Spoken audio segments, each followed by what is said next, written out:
Hallelujah. Hallelujah. Tell your neighbor, we were in this series called Lord, Help My Mind. Do me a favor, tell your neighbor that. Neighbor, I need the Lord to help my mind. Now turn to the other person that looked at you crazy and say, you know you need help. Stop playing. Stop playing. Stop playing. You know. You already know you need help. And it ain't like everybody got to tell you you need help. We all know there's areas in which we all need some help. Because there's areas that even though you are delivered, there's still stuff we got to deal with. And I'm not even talking about your friend. I ain't talking about your children. I ain't talking about your co-worker, not even your boss. Thinking, excuse me. I'm talking about you yourself. I'm talking about you. Sometimes you can be your biggest trick. Come on, don't play. Come on. Every now and then you look at yourself and go, you know what? I can't even stand you. You know what? I don't even like you sometimes. Sometimes you get on my nerves. And then you got to move away out the mirrors. Then you say, all right, talk to somebody else. There are issues in our own life that we got to address, we got to deal with. Our own thinking, our way of progressing, our own way of processing sometimes has been hijacked. And even though we don't understand it, we got to deal with it anyway. Somebody say hallelujah. Somebody said that great minds discuss ideals, average minds discuss events, small minds discuss people. So you need to have a right mind. You got to have a right mind. If you can rule your mind, or your mind will end up ruling you. Either you rule your mind or your mind will end up ruling you. Paul is writing to the ideal of the Corinthian church, and as he's writing to them, he's writing to them about some issues that come out in the ideal of dealing with their lives. He's talking to them. What's interesting to me is that Paul is writing to the church. Say it with me. Paul is writing to the church. He ain't writing the 3rd Street. He ain't writing the 4th Street. He ain't even writing to the hood. He writing to the folk that show up every Sunday. Folk on the back row, front row. Got deacon, elder, pastor, bishop, whatever you want to call it, potentate, whatever you want to call it. They say he's writing to all of them. He's not writing to the unbeliever. He's writing to the believer. You put up for me, elder. And what he writes to them is this and this. He begins to write to them. He begins to talk to them about an issue of their life that has to do with their mind. And it has to do with this. Lord, help my mind. Help me pull down the strongholds in my own mind. Pull down the strongholds in my mind. Say, excuse me. Stop blaming everything on Satan. Some of that stuff is a stronghold. Let's just call a spade a spade. He ain't make you say it. He ain't make you think it. You already had it in you already. Okay, all right, Pastor Dick, step back. All right, I'm going to step back. So some of the challenges in the ideal of dealing with our lives, even as Christians, the Old Testament is the New Testament revealed. So the ideal in the Old Testament, when they went to go take Canaan, God gave them the land. Say he gave the land. But they had to fight for every piece of territory. See, in the New Testament, you the land. You the land. You the land. You are saved. But that's why it says, work out your salvation, come on, with fear and trembling. Your spirit is saved. Your issue you're dealing with is your own mindset and your own flesh. Come on, my own heart. And I got to win those areas if I'm going to win my whole life. Your spirit loves God. It ain't no issue about my spirit. It will show up, worship. Matter of fact, while I'm falling asleep, my hand might even still go up. And in fact, if you bump me right now, if you bump somebody while I'm preaching, they're going, amen. They don't even know why. Because their spirit is getting something, but their flesh might not be getting it. It might even be going past their mind.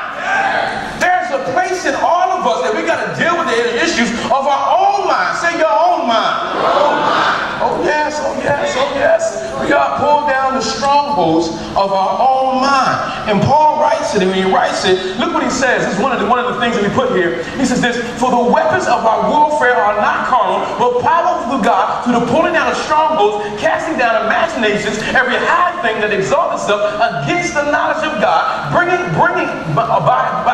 all those by captivity to the obedience of Christ, being ready to punish all disobedience when my obedience is fulfilled. To your neighbor, he ain't even talking about Satan right now. Talking about us. One of the greatest battles that me and you fight is the battle between our ears. Amen, Pastor Dave. Anyway, amen. One of the challenges that is understanding that we have to do in the eyes of the church is helping make sure we have a balanced perspective of what it is. I think it's imperative that we agree that specifically Paul is writing to the saints. He's dealing with the issues of this, that they're delivered, but it was defeating them as inside of them. Wow. They saved, but the thing that's messing them up is they're sabotaging their own self with stuff they haven't dealt with. Come on, tell your neighbor, it ain't Satan. is a stronghold. There's some areas in our lives that have not changed yet, and they haven't changed because we haven't fought them hard enough to win them. Amen to people. I know it's going to be like that, but it's all right. I prepared for it. But here's my challenge. How can you pull down strongholds of Satan if you don't even know how to turn your TV off? Go ahead, Dr. David. Come on. If you can't whoop the remote, how you going to mute? How you going to deal with principalities and powers and demonic presences and attacks that come from every place? Because this is the generation that is in battle. But you're in a battle as soon as you open your eyes. The battle is for your mind. That's why all that stuff is going on in South Korea, North Korea, Washington, and everywhere else. Why? I want to get you so consumed with everything else that you don't have time to even hear the mind of Christ. I want all the stuff going on in Charlottesville. I want all the stuff that's breaking out around you. All the stuff that's already in your life to be so overtaking your mind, you can't even think for yourself. Come on, Dr. That is an attack of the enemy. Say it's an attack of the enemy. And the way that he attacks, sometimes you got to make sure that before the truth can set you free, you got to recognize some of the lies that might be still holding you hostage. Yeah. Let me do it this way. It might be the best way to do it. There are times in which me and you got to look at some things, because strongholds will always lead us to isolation, and we'll come into a place of hiding, and where we're not careful, the only relationships we have is with people who will shelter us and help us be hindered by the stronghold and help us practice the stronghold. Come on. In other words, if I don't have money, I'll hang out with everybody that don't have it. Come on. Why? Because I like the stronghold of poverty because I'm familiar with it. Because I've learned how to make it from check to check. But have I learned how to make it so that I don't have to cash a check for 3 months? So, that's a whole, come on, Rick, that's a whole other mindset. I want to be able to set checks on my dresser. You know what I mean? What's that from 3 months ago? That's right. Why is that there? Because I don't need it.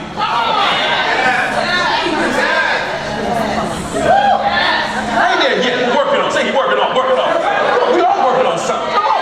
So sometimes we got to realize that there's some strongholds that come in our life, and they come 3 different ways normally. Strongholds normally come just because you in the world. Some stuff, strongholds show up just because we here. Are you hearing me? One stronghold for me was relationships, and I got the wrong mentality because I got a wrong doctrine early. Go ahead. So the stronghold was, I ain't trying to hook up with you, watch this, to marry you, to have children, to raise a family, to build a destiny, to have a legacy, and leave here and leave an eternal glory of God's family. No, I was trying to just get this all right, praise God. All right, so depending on the stronghold, see, because whatever the stronghold is, that's how your nature will be. And even though I'm saved, I still keep trying to go back to what I used to do. That's why Paul says, I do what I don't want to do. How come I keep doing the stuff I don't want to do? Because I ain't dealt with the stronghold. Say neighbor, it's going to be one of them Sundays. This is going to be one of them Sundays, all right? And so when it comes to this ideal of stronghold, sometimes we get real preachy with it, real churchy with it, but we don't want to deal with it. That it's not Satan. It may be a stronghold left in my mind. Yes. Wow. It's good.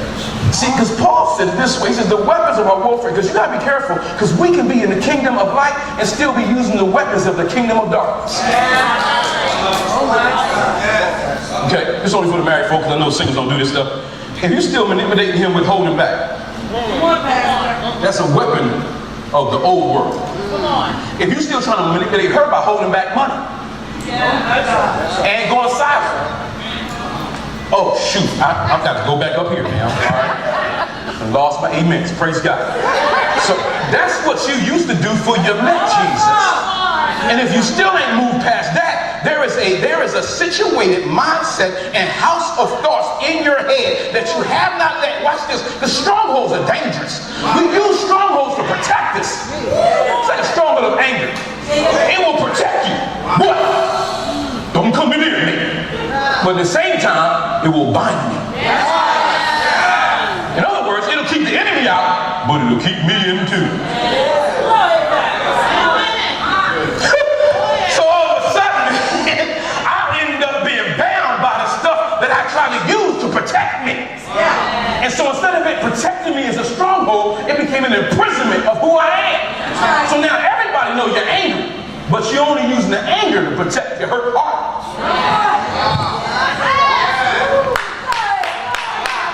Say neighbor. Just say amen and we won't know it's you. Come on. So in the natural realm, stronghold is a fortified city, place of a fortress to protect against an enemy's attack, a place of defense, a place to protect, a place that we cover, a place that we hide in. And the spirit is a place of belief systems, attitudes, ways, and opinions. It's settlements that do not agree with God, that we hold on to and that we define our conduct and cause us to delay or even divide us in the obedience to Jesus. In the world system, we can pick them up by a steady stream of information that was told us that we never release. So sometimes in anger, if mine was anger, not yours, mine was anger. And so what I would do is when anything tried to come against me, I would go real loud and get angry. Now, what I wasn't saying was I was scared. What I wasn't saying was I'm ignorant to this issue, and I don't want you to know that I want you to know how ignorant I really am. Excellent. But if I get angry, you'll never know that.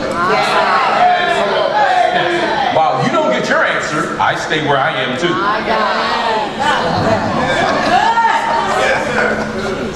Come on now. Tell your neighbor, I wish you would work your new weapons. Because you know the danger part is, we all know the old weapons don't work. The manipulation don't work, the intimidation don't work. You know what? Say one more thing, say one more thing, say one more thing. If you had to say one more thing 3 times, saying it one more time. Ain't working. I'm gonna leave. You still here? I know y'all have no idea about anything your pastor is preaching about today. All right, praise God. I understand. It's all good. It's all good. Don't worry. It's for the neighbor that is next to you. We won't say anything. Sometimes our childhood experiences, even they mess us up. And sometimes some of that stuff is still left in us that we didn't deal with. Some of those hurts of somebody else not being there to father you or mother you. And so you don't look for a mate, you look for a mom. So I'm just trying to hook up with somebody that's going to do what my mom did, pay for me, cover me, take care of me, watch over me, and take care of things. Why? Because I haven't broken up with that stronghold. Watch this, or the pit spirit. Watched out. Did he go there? Yes, he did. Yes, even the pit spirit that I'm going to get everybody else to work their body, their energy, and take care of me. Say stronghold. And the devil is a liar. The devil is a liar. A grown man has to take care of grown man stuff. You do know that the word own is in grown? So you ain't grown till you know y'all are bad class. Y'all are bad class. So even with those things, we're going to make sure that those issues of experiences don't dominate our relationship or how we express Christ. Because it can. Because as soon as one dude might hurt you, now all men are stronghold. And now, the person that I meet got to make up for all the people that I messed up. And it's a stronghold. It's called, and if you're not careful, it'll go from unforgiveness to bitterness, and then go to cold love. That when the person comes to love you, they can't even get past it. I would love to touch your heart, but you got this thing there, and you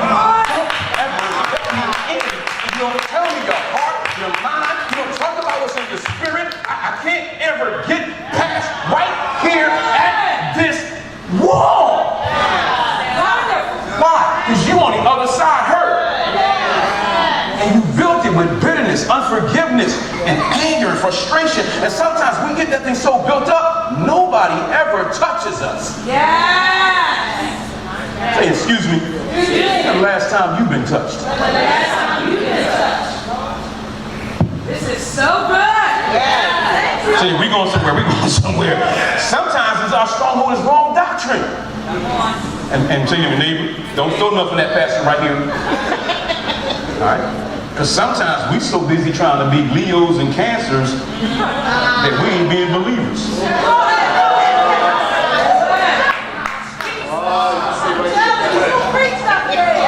Oh, Aries. I thought you was a believer. I'm an Aquarius. Nobody asked you that. You go to church? Did you win somebody to Jesus? Did you see the love? Which one is more important, your zodiac or your Jesus? Mindset. And what's scary is we will search every day to find out what zodiac says. But do you search every day to find out what Jesus says? Oh, Pastor, you are working on me today. By the way, you might want to know this. The thing you look at in zodiac, just think what's called horoscope. Taken from the Latin horror, fear. So I'm giving you a fearful perspective of your own life. And you read me every day. So good. Move, Pastor. All right. Tell your neighbor, I'm getting delivered already. Come on, give him a quick shout. Give him a quick shout. Religious training that messed us up. Wrong doctrine can mess us up, JF. You know what I mean? Because at one time I thought you had to keep all your clothes up, tie everything up, never expose anything but your neck.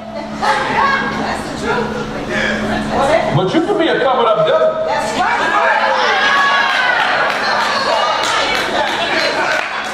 You know what I'm saying?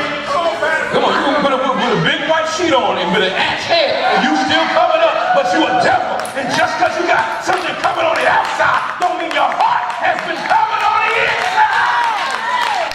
But that's religious strongholds. Okay, pray for us. Pray for us. Pray for us. Sometimes the issue of racism, genderism, all those can be strongholds.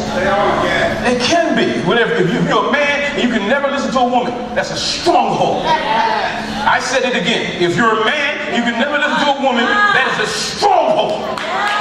And I know y'all don't know, so I just tell you what was mine, okay? Because I was raised by a woman, and I told myself, once I get old enough, I ain't never gonna listen to nobody. That was before I met Jesus now. Okay, I ain't gonna listen to nobody. I'm never gonna listen to a woman. Why? Because I haven't listened to one. So now I'm gonna be a man, and I ain't never gonna listen to nobody. Tell your neighbor, he was so wrong.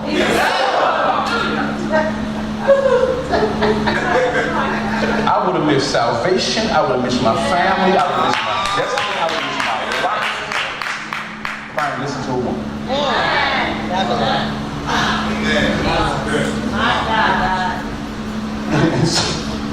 I tell your neighbor, I know this ain't helping you, but you know something else. See, if he sends me help and I refuse it, why would he even send it again? Wow, that's good, Pastor. I know you praying in the Holy Ghost, but if you're married, you got Holy Ghost next to you. See, he calls the Holy Spirit help, and he calls her help. So you got a couple helps. Come on. If you want to be helped. All right. But if your pride, stronghold, I know what you said was right, but I just ain't gonna do it. Stronghold. I ain't gonna pay it the way you want me to pay it. I'm gonna pay it the way I want to pay it. I ain't gonna do it when you want to do it. I'm gonna do it when I want to do it. Oh shit. Okay, wait a minute, singles, because you know I don't want to leave y'all out. Because some of your strongholds is the same. Because you keep dating the same stronghold. If ain't none of them got a steady job, ain't none of them holding down anything, why do you keep dating them? And watch this, it ain't them, it's you. There's something in you that wants to think that I gotta provide for you to love me. Or I gotta perform for you so you love me. Ooh, Pastor! You get in trouble today, Pastor! You better move! Whatever it is between us and obedience is an area that is seen that we don't want deliverance. If it's still, come on, it's the area of our life where we hide in and end up being trapped in. Stronghold. All of those places can be that. Even if it comes to situations that come up in our life. One of the people that I was listening to this week, because the Holy Ghost just must be speaking to the entire church, was Bishop Jackson. He said it this way. He says the stronghold is your inward terrorist It's the terrorist threats to you and your mind that attack every time you go to move forward. All of a sudden, stuff shows up and happens to tell you what could happen, what would happen, what might happen, what's going to happen, so we don't do nothing. And it becomes like a cell group that activates every time you go to move. Say to your neighbor, I think we better deal with some of these strongholds. It's interesting about how it done. Paul writes to the church. Again, he's not writing to unsaved folk. He writes to the saved folk about what we're dealing with. Even though they know Jesus, even though they worship Jesus, even though they follow Jesus, he still has to deal with all these issues. One of the interesting things he says to me is this. He says, for the weapons of our warfare. Can I ask you a good question? Do you know what your weapons are? See, you know what I found out? Most people don't win because you don't know what your weapons are. It would make no sense to send a whole army over to Korea just for tennis shoes. And it's not that they don't have the ability to have them trained, but if they don't go with weapons, it won't work. As a Christian, give me about 5 quick weapons that you know that you got spiritual weapons. Come on, what are they? Prayer. The word. Fasting. Faith. Sowing. Binding. Loosing. All right, we up to 6 weapons, y'all. Are we done? No, I'm doing this for a reason. Because sometimes even as pastors, we assume you know what your weapons are. We assume that you picked up Ephesians chapter 6. Yes. Wow. It went down your weaponry. Like you opened up your own arsenal and realized you have the helmet nobody said it of salvation. Yes. Come on. Is your helmet on today? Do you know without a doubt you are saved, sanctified, set apart by God? Nothing can take me out of this world. There's no other name under heaven by which I could be saved. That even now I'm in his hand and no man can pluck me out. I don't even have an issue with that. Even if I die, I will be with Jesus. If I live, I'm already with Jesus. So that nothing can deal with that. It's a confidence in your mind and in your head that can battle any thought that will come in against you. But you got to be one to be able to do it. Look what he says up in here. This is a picture of a Christian. This is you in the spirit. You pretty buff. You've been working out.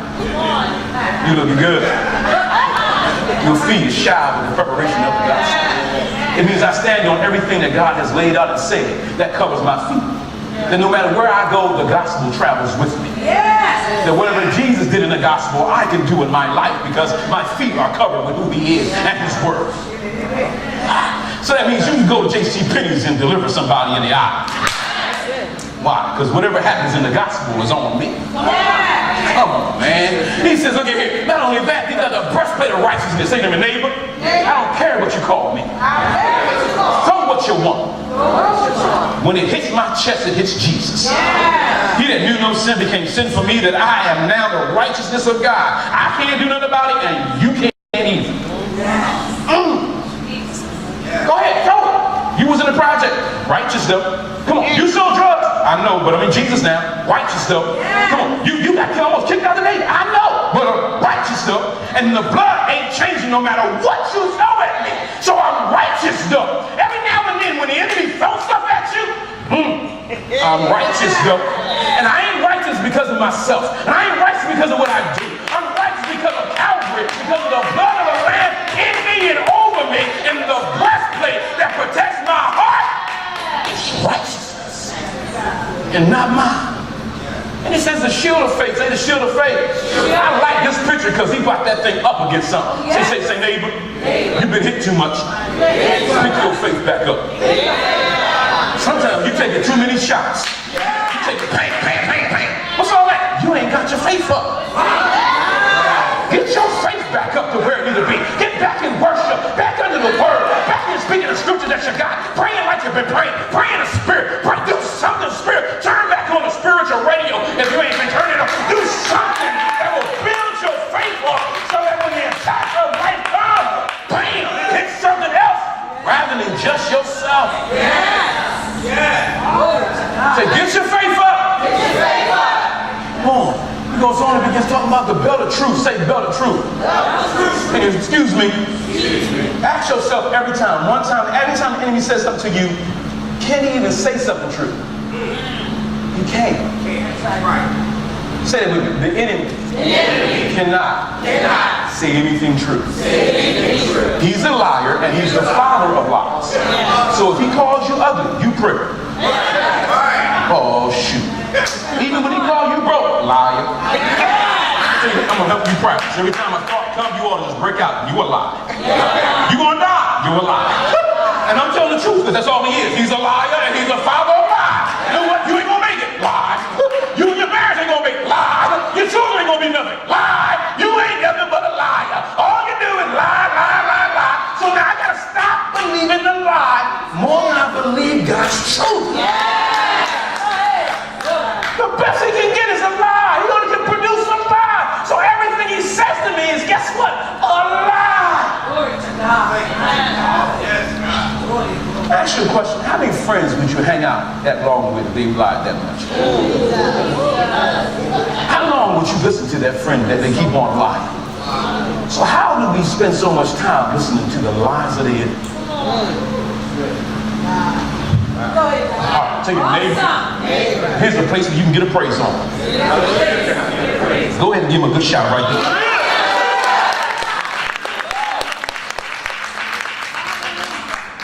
Now, I want you to go back over with me. I want you to go with, because I wanted to get a practical piece too. Go to John chapter 21, because I want to show you somebody that's dealing with a stronghold. Amen. And while they're dealing with their strongholds, I think we don't do this sometimes practical. When we preach the spiritual stuff, we don't make it practical, so it's called a heart piece. You know what I mean? But when we get a picture, of it, it helps us see our own nature in the process. All right? So going back to John chapter 21, read it in your hearing, and it's this guy, and this guy's name is Peter. Say his name is Peter. His name is Peter, and guess what? He's like us. He's with Jesus. Walking with Jesus. Talking with Jesus. Living with Jesus. Moving with Jesus. Knew how to worship with Jesus. Was even serving Jesus. Even did some worship services with Jesus. Did some deliverance with Jesus. And he's still dealing with a stronghold even after all that. Wow, God. Okay, just wanted to make sure he was in church today. Look what he says in verse 15. Verse 15 says this, and when he had eaten breakfast, and he came to Simon Peter and said, Simon, do you love me more than these? And he said unto him, yes, Lord, thou knowest I love you. And he said to me, feed my lambs. Tell your neighbor, the first fear and stronghold that he had to deal with Peter was the stronghold of failure. Wow. He comes up, why? Because he doesn't lie. Come on, he doesn't. In fact, he got a couple of issues. He got a stronghold of anger. Come on, he cussed folk out. I ain't talking about y'all, I'm just talking about Peter. You know what I mean? He even takes swings at people. Get that ear. He got strongholds of anger. He got strongholds of fear. He got strongholds of failure. Right here, he's dealing with failure. Because he's telling him right now, look at here, dude. Don't you get so bound up on the stronghold of your failure that when even the word comes, you can't go after your future. Okay, in the beginning was the word was God, the word came flesh with all the month. When Jesus showed up, the word showed up, but he couldn't go with the word because the stronghold in his mind wouldn't let him agree with the word. Wow, that's good. How many times we come to church and I get the word there, but I don't change the area that I heard it in? See, I want to help you signify that there's a stronghold, and sometimes when I don't try anymore, it's a stronghold of failure. I heard the word, but I don't do anything different. I heard the word, but I didn't try to do what I didn't do. I heard the word, but I didn't go back to where I blew it the last time. I heard the word, but it don't make me do anything else. And I become like Peter. I'm standing in front of the word, hearing the word, talking the word, receiving the word, but my world didn't change. Wow. That's so good, God. Yes, sir. Wow. Come on. The word of God is standing right there in front of him, pulling him out and trying to get into his future. Tells him his future. You are fearfully and wonderfully made. He don't say that. What he says is this. Feed my sheep. I'm telling you your future because I'm not even concerned about your failure. Wow. The only people that hold you to your failure is you and the enemy. Yeah. And most of the time, the enemy ain't got enough strength to do it. Come on. Come on. It's so wonderful.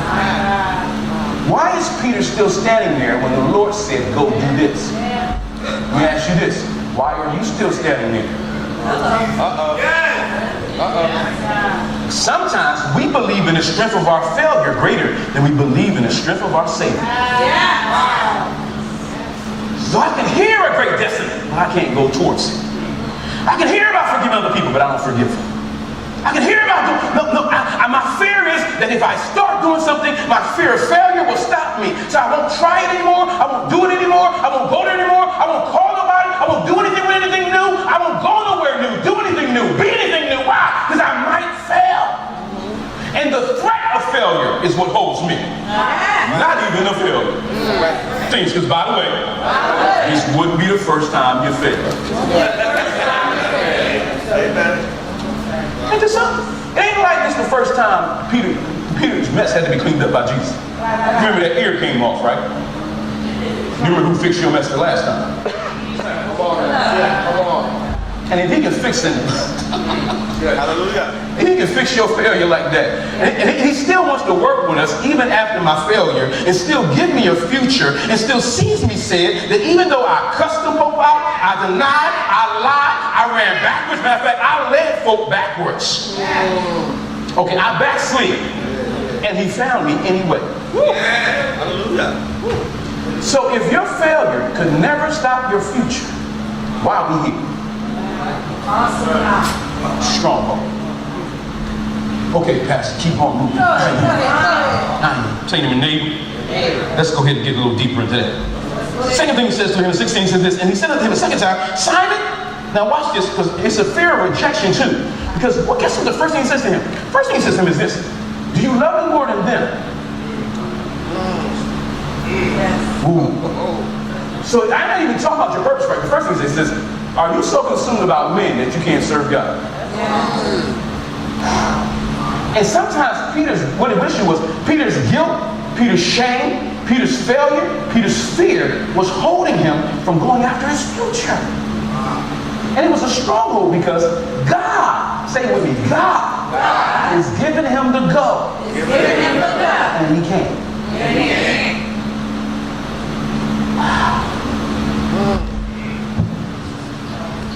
Say, neighbor, I'm getting something here. There even is a piece of stronghold of fear. Because he believes if I go, something bad's going to happen. Say, excuse me. Sometimes the stuff you think going to happen is not going to happen. How many times you said, I ain't going to make it? Yet you sit here and you're wonderful self. I'm just talking about this year. It ain't going to work out. This is it. It's over. You're still here. I can't take one more day. That was 2 months ago. Come on. Sometimes you got to talk to your own self. And you got to be able to give yourself a word back to yourself and realize that the word in front of me is great. But I got to get the word in me to be able to deal with it. Because the word, the Bible says that his word is like a hammer. Shut up. The only thing break up a wall is like a hammer. You got to get something that will knock some stuff down. And you got to find a verse that will knock that thing down. What will knock down fear? 1 Timothy chapter 1, verse 7. God has not given you a spirit of fear, but a power, love, and a sound mind. A what? Sound mind. I've got to say, I got a sound mind. I got power for this. I got the love backing me up. And don't be scared. Don't be scared. Don't be scared. Somebody say hallelujah. There's a place in which in the idea of death into the deal is all through the scripture. You'll find people like this. Let me give you another illustration real quick. Write this down. Esther chapter 1, verse 15. Sometimes our past messes up our future.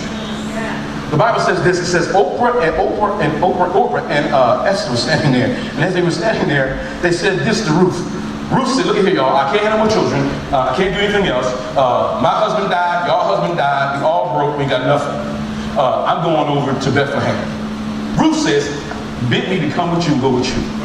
But Oprah messes me up because her stronghold is her own past. Come on. She says, let me go back to my people. Now wait a minute. I just said your husband died.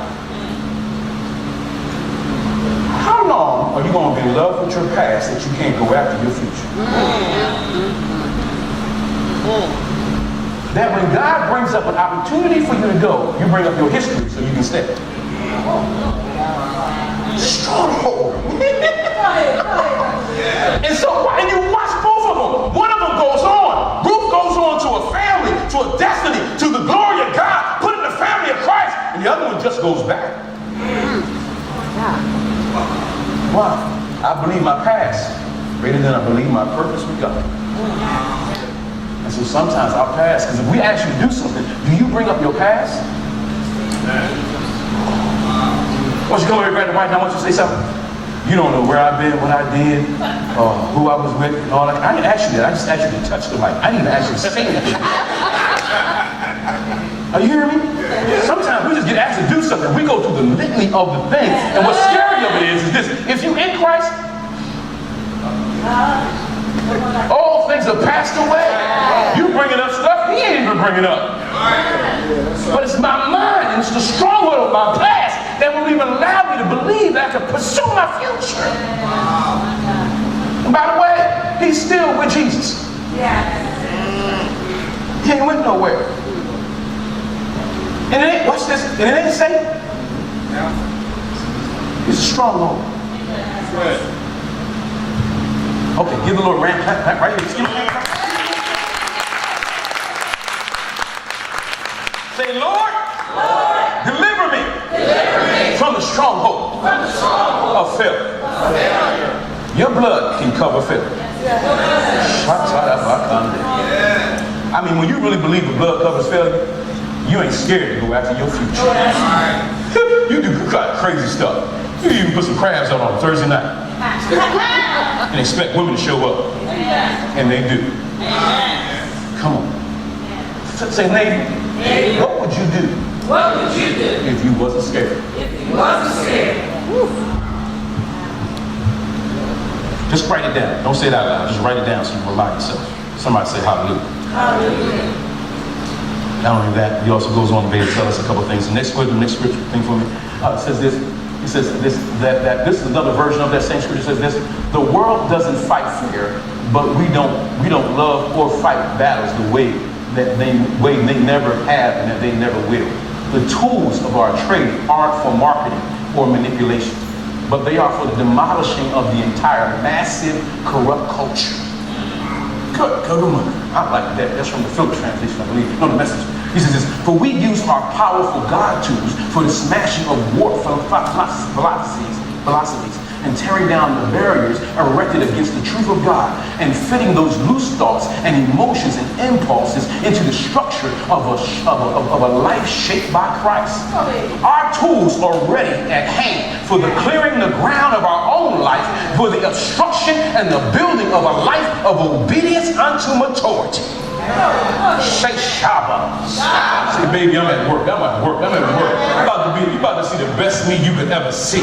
I got an orange hat on and you don't even know it. I got a yellow vest on right now. You don't even know it. I'm working on who I'm supposed to be, who I am in the kingdom, and I got to work some stuff out of me so that you can see the will of God through my life. Yes. Powerful, man. He says, listen, he says the world don't fight fair. They don't fight fair. He helps us understand it. Go to the next one for me, Bird. Let me hit this real quick. He says this is the anatomy of a stronghold. Yes. Strongholds are addictions to drugs, alcohol, pornography, overeating, promiscuity, and sex outside of marriage. Yeah. If I got to keep doing it, I might have a stronghold of lust. Amen. See, it's hard to preach some of that stuff because we watch too much TV. And when we keep on watching great series, and that's wonderful, but deal with me. Right? He goes on to say gambling, anger, see that jealousy. When I get jealous, it could be a stronghold. Yeah, because nobody can come around your husband. And by the way, everybody don't want your husband. Yeah. They got their own. At least half of them got their own. Stop it. You are making everybody crazy. Why you over there? What's happening? Watch this. Can I really go a little bit deeper? You got a stronghold of abandonment. You better go ahead. Somebody abandoned you, and it probably was Papa. Come on, I'm sorry. But it probably was Papa. So since I never could trust a man, I don't trust any man. So I gotta call you every time you go out the door. Where you going? Where you been? What time you gonna be home? Where you gonna be going? Where you gonna head? What's going on? I don't know. What's that? What you gonna do? You got the money? Get the money. Did you pay the bill? Did you pay the bill? Did you not pay the bill? What you gonna do? What you gonna do? Why? It's not them. It might be a stronghold in us.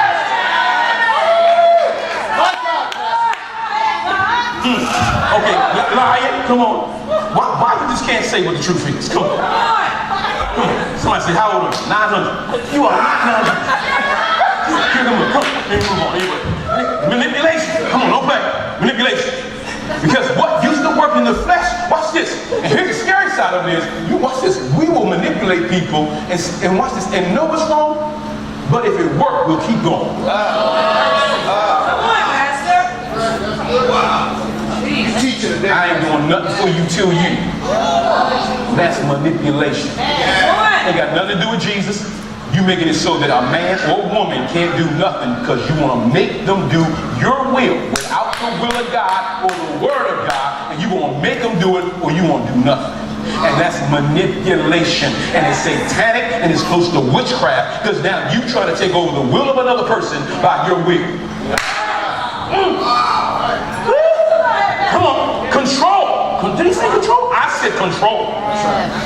So you know your family member need money, but you ain't giving them money till they do what you say do. You know stuff gonna happen to them, they about to die. But you know what? You can't wait to hold it till they come to you. No, you gotta control this shit. And you not God. I'm gonna say it one more time. You not God. You're not God. Hallelujah. So good. Come on, we control people. And I know it, because I used to be like this with Pastor Bernard. And she used to, she talked to me about those things, and I changed. Praise God. You know what I mean? I used to be very, I remember the first time we went out and said something to her, I said, well, listen, no, you ain't gonna do that. She said, now look, I ain't even married to you. I said, damn, you know it's right. You ain't married to me. Say control. When you force other people to do what you want and hold back or hold off or hold back or don't do, or you try to say, listen, I never give you an opportunity for you to do what's in your heart. Control. I never give you an opportunity to do what's in your mind. Control. I never let your voice or your words be shared or done. Control. And really what it is fear. Because I can't control it. Come on, Pastor Dave. Isolation. Come on. Shopping. I got back up on the pulpit intentionally for this one. Come on now. You know you're in trouble, and this is when you're in trouble. When what you wear is more than what you have in the bank. You in the stronghold. And you don't know. When what's in your closet is more than what's your bank account. Come on, Pastor. Dang, Pastor. I know I'm getting there too, because I had to give up the sacrifice and stuff too. You know what I'm saying? Come on, man. Hey, y'all, man. When I don't have an emergency account and stuff break out, but I look good. Come on. Stronghold, man. And you trying to watch this, buy stuff that you don't want to impress people that don't care. Watch this. And then you stuck and got to call in with your good-looking self.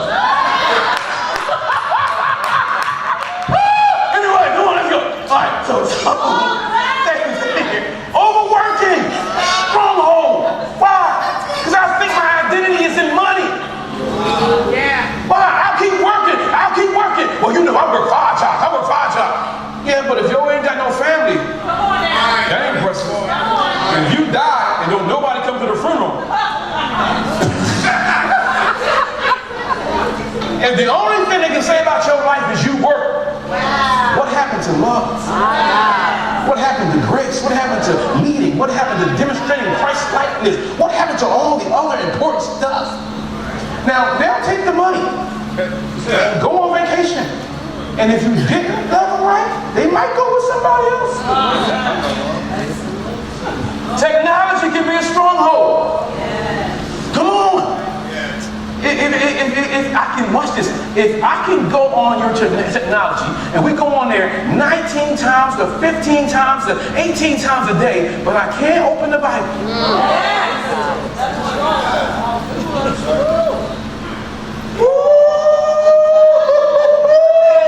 And then when you're talking to people, you can't even put the thing down. How you doing? I'm doing good. How you doing? I'm doing good. How you doing? How you been? I've been good. How you been? I've been good too. Yeah, everything all right? Yeah, everything all right. Everything good with me. You know what I mean? I'm saying, hold up a minute. You know what I'm saying? Yeah.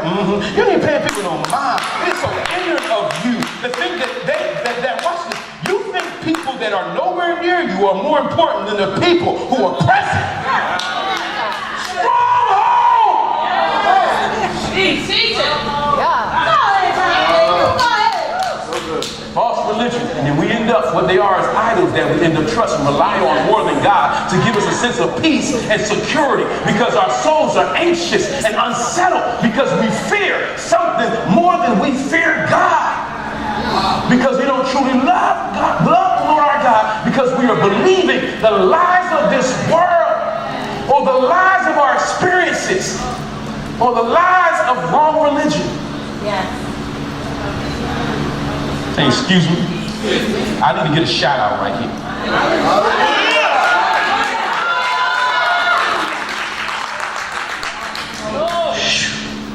See, and watch this. What's scary is that God has a stronghold for every stronghold of the enemy. Yes. Let me do it real quick. The stronghold of addiction and drugs is a stronghold of soberness.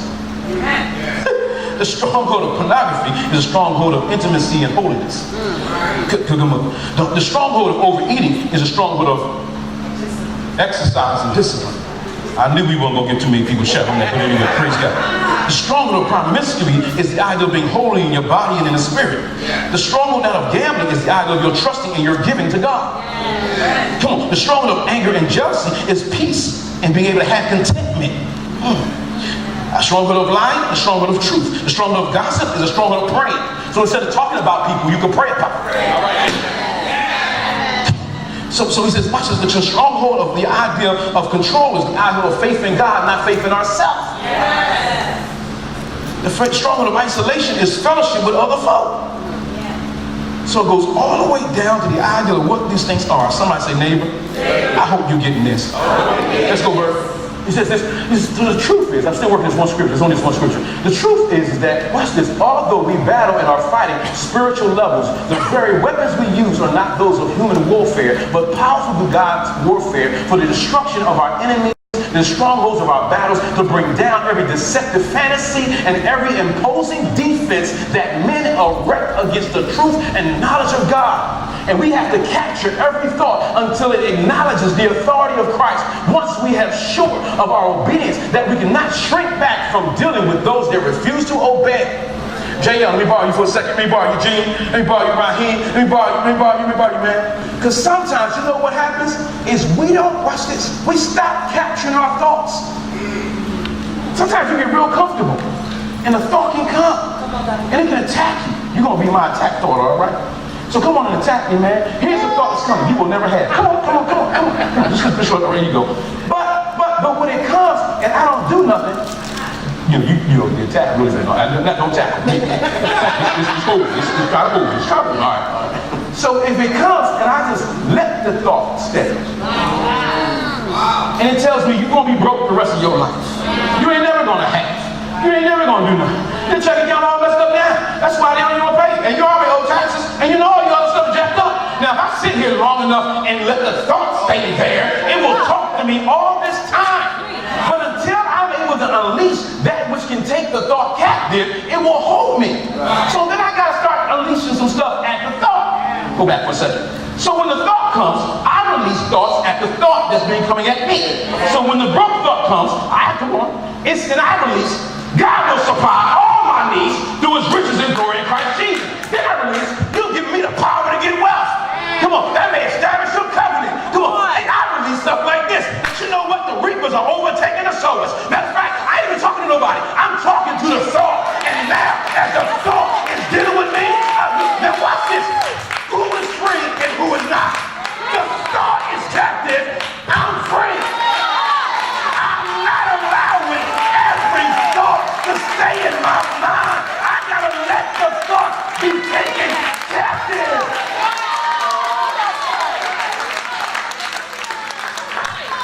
Come on back. Stay right there, y'all. Come on. The thought that you are the ugliest person on the planet. The devil is a liar. Come on. No, I'm not. I am in the workmanship of Christ Jesus. I'm made in his image and in his likeness. Come on. Matter of fact, Psalms 139, get over here. I'm fearfully and wonderfully made, and I know it right well. I know I've been made in his image and his likeness. You can hold him. Let me go ahead and be who I'm supposed to be. Why? I keep letting my thoughts take care of the thought that comes, and I don't even have to do nothing. I ain't even touching them. I'm just sending God's thoughts back to that thought so we can get rid of the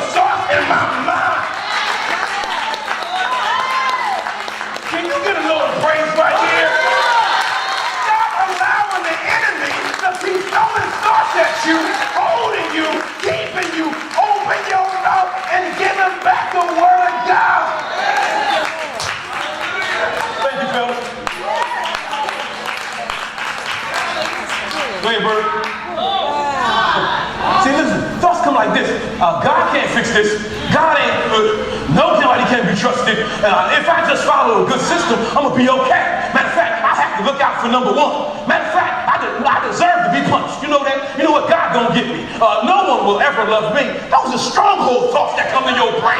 You got to have something back like the devil is a lie. Number one. Number two, nothing you can say could be the truth. Number three, you the father of all lies. And I'm gonna keep on speaking until those thoughts go away. And I'm assigning a word to take out the thought that comes against me. I must excel while I be validated. No, God has validated me already. He died for me already. He gave his best for me already. He won't give nothing else better than Jesus.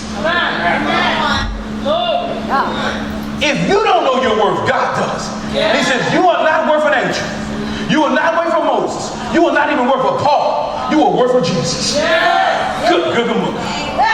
Alpha, I'm going here. Are you hearing me, Mom? I'm worth Jesus. Oh, shut up. If you ever confuse yourself, Peter wasn't enough to pay for me. Moses wasn't enough to pay for me. Paul, the apostle, they weren't enough to pay for me.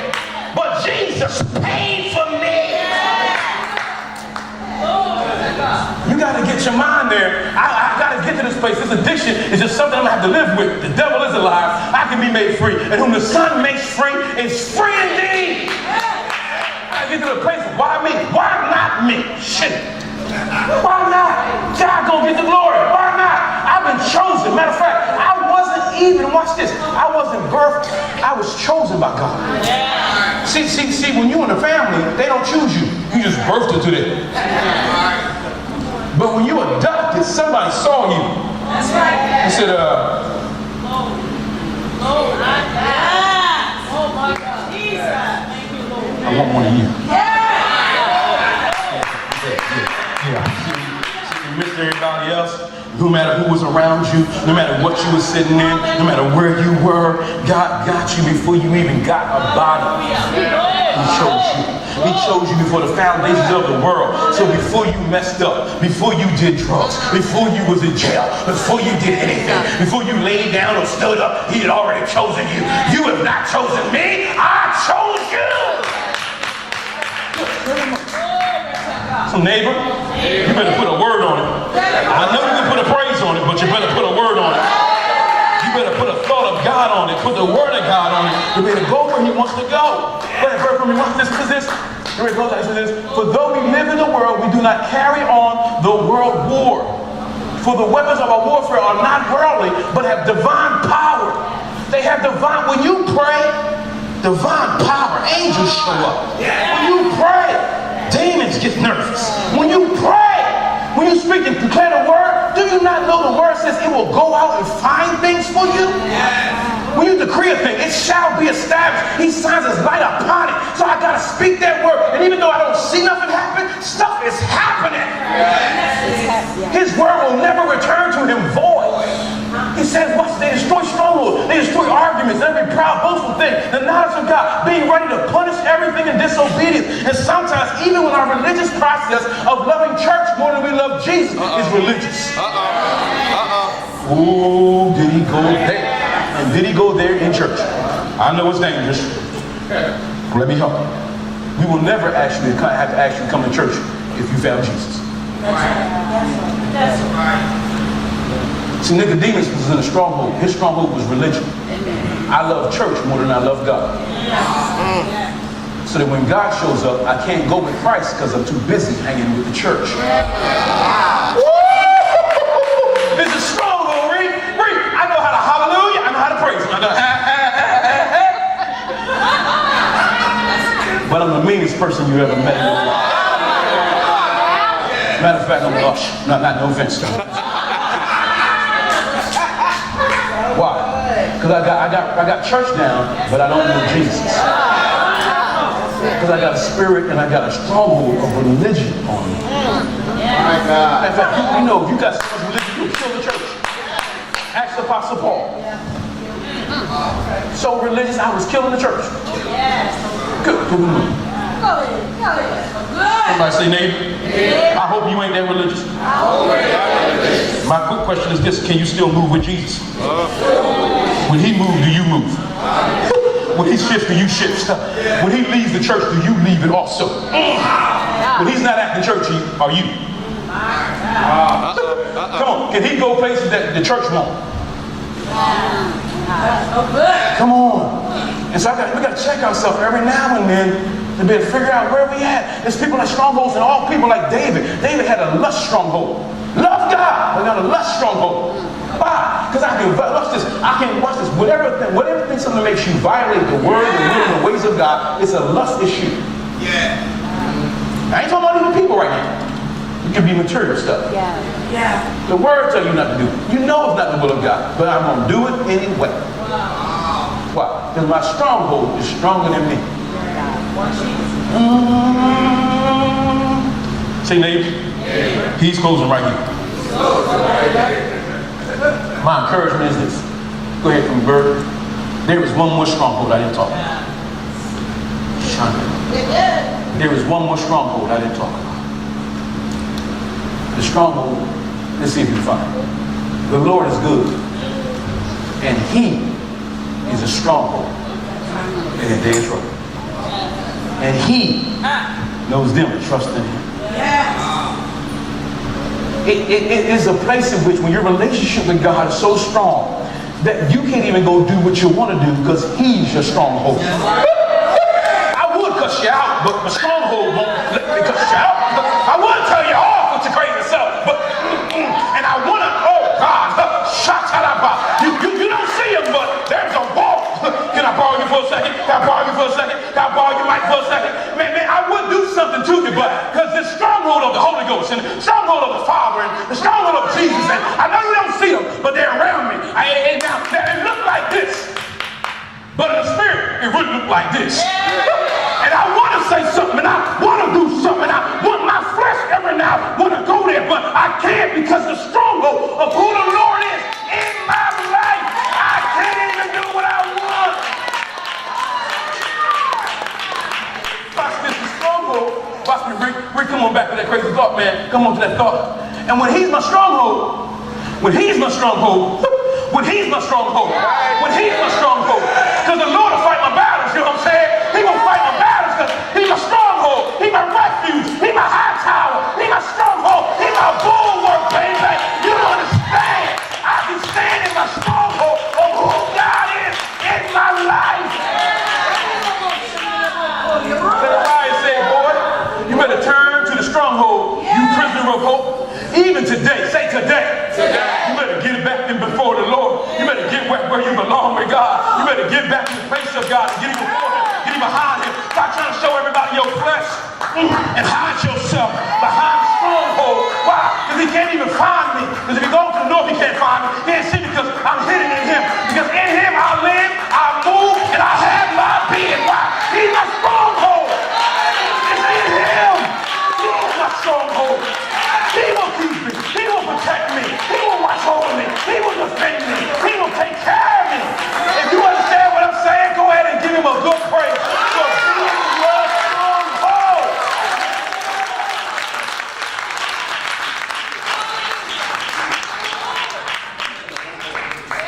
Say, Lord, be my stronghold. Be my high tower. Be my refuge. Right now. Today. I bless you, God. Come on and bless me. Come on and bless me. David put it this way, he said, my God is my rock. I love you, O Lord. The Lord is the rock and my fortress, my deliverer, my God, my rock, my refuge, my shield, my stronghold. David said in another place in Psalm 90, he said it this way. He said, believe, you understand, but the Lord has become my stronghold, that my God, he is my rock and my refuge. Then he said in another place, in Psalms 27, he says, the Lord is my light and my salvation. Whom shall I fear? The Lord is the stronghold or the refuge or the bulwark or the hold of my life. Who shall I be afraid? Yeah. Say, excuse me. I'm about to praise God for being my stronghold. He's my stronghold. All right, would you stand to your feet? Hallelujah. Thank you, Jesus. Thank you, Jesus. Your neighbor, he wants you to get the CD for a couple of reasons. Sometimes we hear a thing, but we got to hear it again. And he don't have time. Really give you everything he wanted to give you. Neighbor, there's a bunch of strategies for taking out strongholds. One of my favorite ones for taking out a stronghold is Joshua's stronghold. It's called Jericho. Look, they had to walk around. See, sometimes your stronghold is your obedience. The thing that's going to take your stronghold down is not your disobedience. And every time we walk in disobedience, I can't get my stronghold to fall. Just walk around, even though it looks crazy. 6 days, walk around. Just keep being obedient. And can you be obedient and trust me to take out the stronghold when nothing happens, even if it takes 6 days? Because after you get around there, I want you to do this. Make sure that you put the people in front of you in their arms. Say arms. Put on your breastplate. Put on your righteousness. Put on your shield of faith. Get your shoes on. Get your stuff ready because you're about to go in. Then he says this. On the 7th day, I want you to do me a favor. Blow a trump. Say, make some noise. See, sometimes some strongholds don't come down because all I was obedient. But I was supposed to be obedient and be able to praise him in the process. Sometimes I'm supposed to praise him in the process, and many times we just teach the fact that watch this, the stronghold came down when they shouted. No. The Bible says the stronghold fell when they shouted, but they had to go up into the stronghold to take the city. You have shouted about a bunch of stuff, but you stopped short of going to take the victory. The stronghold in the Bible is called Adullam. It's where David ran to 400 men. He got there, he was stuck there because Saul was chasing him. He was stuck in that place. 400 men of debt, discouraged, and all this kind of stuff. Messed up. Got inside the stronghold. Saul was chasing him. Then a prophet came and said to him, David, get out of the stronghold. David got out of the stronghold. The next day, Saul showed up and tried to kill him, but he was already gone. Can I tell you what the word of the Lord is for you today? Get out of the stronghold! It's time to get out of the stronghold of anger, stronghold of bitterness, stronghold of unforgiveness. It's time to get out of the stronghold of poverty. It's time to get out of the stronghold of emotions dominating our life. Get out of the stronghold of control. Get out of the stronghold of attitudes. Get out of the stronghold. Now, if I said anything that even resembles you, get to the altar.